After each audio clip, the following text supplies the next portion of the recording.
একটা ফুলকে রাস্তা থেকে ছিঁড়ে পকেটে রাখতেই আমার বুকে পা দিয়ে দাঁড়ায় সে। স্তবকে আগুন রঙা বিদ্রোহ, একরোখা নালিশ। বুঝি এখন সে বিক্ষোভে। সে এভাবেই স্লোগান দিতে দিতে লোকজন জড়ো করবে, আমাকে ন্যাংটো করবে।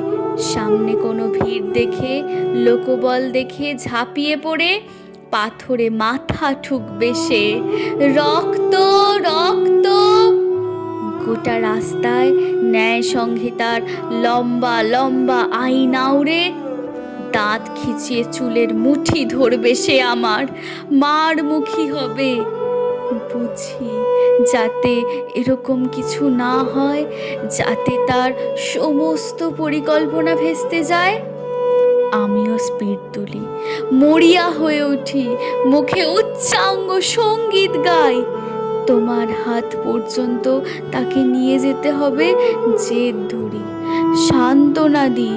এরকম প্রদর্শনী নতুন কিছু তো নয়।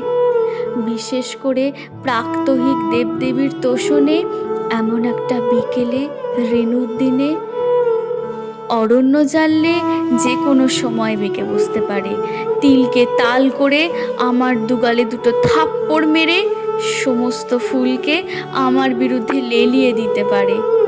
মানছি খুনি আমি, ময়লা আমারই। এসব ঘরোয়া বিষয় নিয়ে পরে না হয় বসা যাবে। এই বলে তার মাথায় হাত বুলিয়ে একটু ঠান্ডা করে গোধূলির আগে তোমার কাছ পর্যন্ত তাকে নিয়ে যেতে হবে, জেদ ধরি আমি। নমস্কার।